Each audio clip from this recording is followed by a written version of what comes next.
Bismillahirrahmanirrahim. Assalamualaikum warahmatullahi wabarakatuh. Hari ini kita akan berbicara tentang janji Allah yang ada dalam Al-Quran dan dalam Al-Hadis. Yang mana di dalam keterangan di sini Allah akan memberikan balasan ketika orang itu melakukan 5 perkara ini. Yang mana setiap perkara ini itu memiliki keistimewaan dan keutamaan tersendiri. Nah, mudah-mudahan setelah kita tahu amalan tersebut dan kita lakukan, tentu kita memohon kepada Allah agar kita mendapat keutamaan dan keistimewaan dari perbuatan yang 5 nanti ya. Bismillah. Alhamdulillah wassalatu wassalamu ala rasulillah wa ala alihi wa sahbihi wa man wala amma ba'du. Hadis ini keterangannya berasal dari sebuah hadis yang diriwayatkan oleh Ibnu Majah. Saya akan sampaikan redaksi hadisnya. Oh iya, untuk mengetahui keterangan ini itu bisa dilihat dalam kitab Nasaihul Ibad, maqalah yang ketiga, bab yang kelima ya. Wal maqalatu as-salisah, dan adapun maqalah yang ketiga. Qala Nabi alaihi salatu wassalam, telah bersabda Rasulullah sallallahu alaihi wasallam, la yu'tillahu li ahadin khamsan illa wa qad a'adda ya. La yu'tillahu li ahadin khamsan, sesungguhnya Allah tidak akan memberi ya khamsan, 5 perkara, 5 kelebihan ini ya, illa wa qad a'adda, kecuali dia sudah menyiapkan kecuali dia mengerjakan dengan sungguh-sungguh ya. A'adda itu artinya yang sudah Allah janjikan. Jadi kalau sudah mengerjakan 5 perkara ini, maka Allah sudah menjanjikan 5 balasan daripada 5 perkara tersebut. Lahu khamsan ukhra, yakni yang berkaitan dengan perkara yang lainnya. La yu'tihi syukra, sesungguhnya Allah tidak akan membalas perbuatan asyukur, ya sukra, berbuat syukur, illa wa qad a'adda lahu ziyadah ya. Di sini dikatakan bahwasanya kalau ada orang manusia berbuat syukur, mensyukuri apa yang didapat, maka kata Allah berjanji sesungguhnya tidaklah orang itu dapat kecuali az-ziyadah, yakni tambahan ya. Az-ziyadah yakni tambahan. Jadi bukan malah berkurang orang yang bersyukur, tapi Allah akan tambah dan tambah. Itu yang pertama, perbuatan syukur. Perbuatan yang kedua, wala yu'tihi ad-du'a illa wa qad a'adda lahu istijabah. Ini yang kedua, sangat umum di dalam sekitar kita. Apa itu ad-du'a? Rasulullah bersabda, barang siapa yang berdoa, maka ketahuilah Allah berjanji pasti akan aku ijabah, kata Allah. Maka ayo kita perbanyak doa kita ya. Siapa tahu dari sekian banyak doa yang kita panjatkan kepada Allah, ada yang diijabah oleh Allah Subhanahu wa taala. Karena ini merupakan janji dari Allah bahwa Allah akan mengijabah doa seorang hamba. Yang ketiga, wala yu'tihi istighfar illa wa qad a'adda lahul ghufran. Yang ketiga adalah barang siapa yang senang beristighfar, yang senang minta ampun kepada Allah, maka Allah berjanji. Apa janji Allah? Al-ghufran, yakni pengampunan kepada orang itu.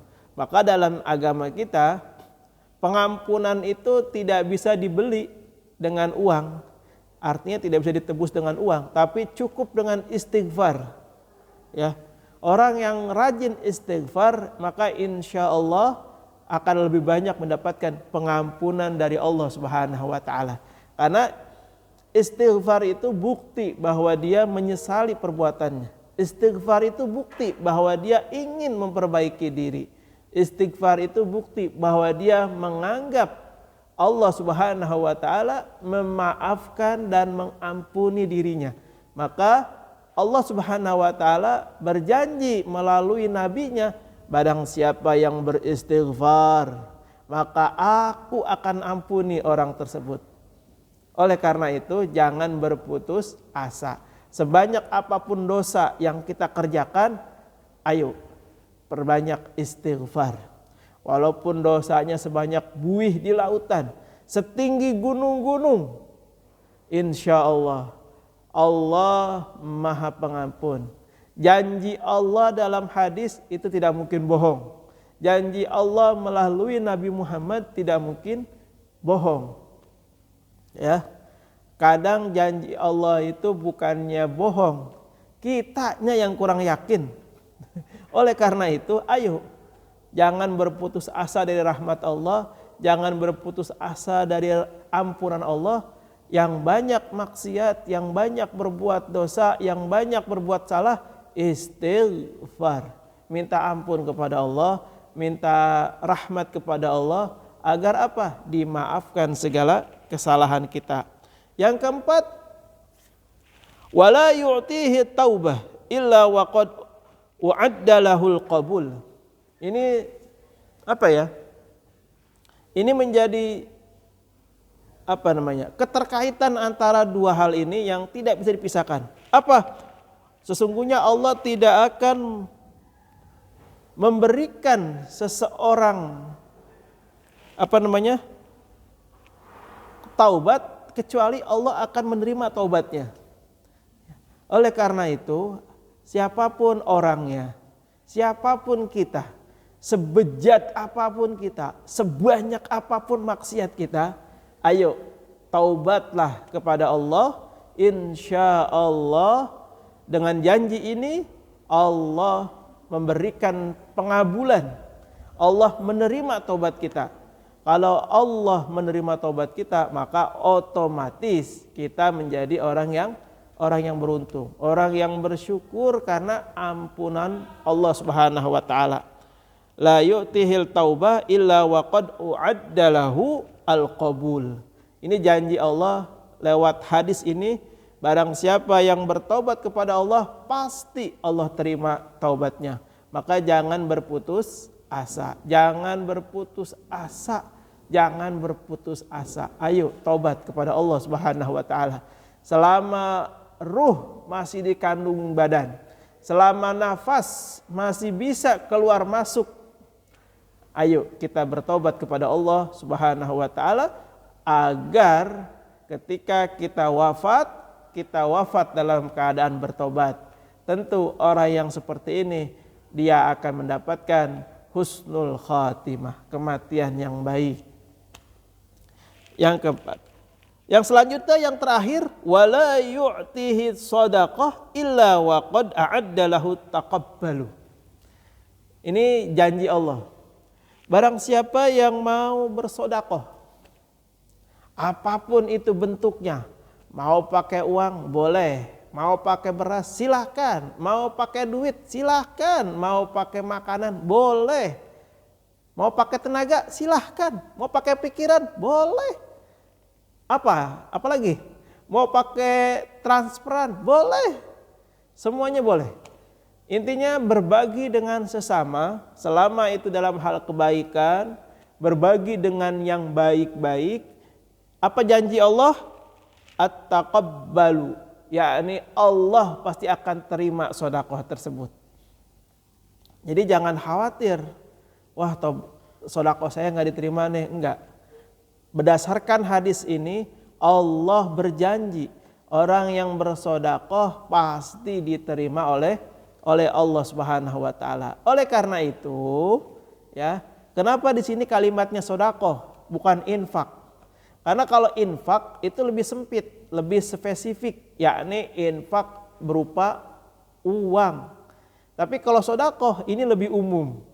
Makanya tidak berhenti pada uang, tapi dalam hal apapun yang kita berikan kepada orang lain, ya, baik itu buah-buahan, baik itu beras, baik itu nasi bungkus, baik itu sembako, baik itu rumah misalnya kita wakafkan, atau misalnya apartemen kita jual, kita wakafkan, itu semua bagian dari sedekah. Sedekah ini lebih lebih luas maknanya.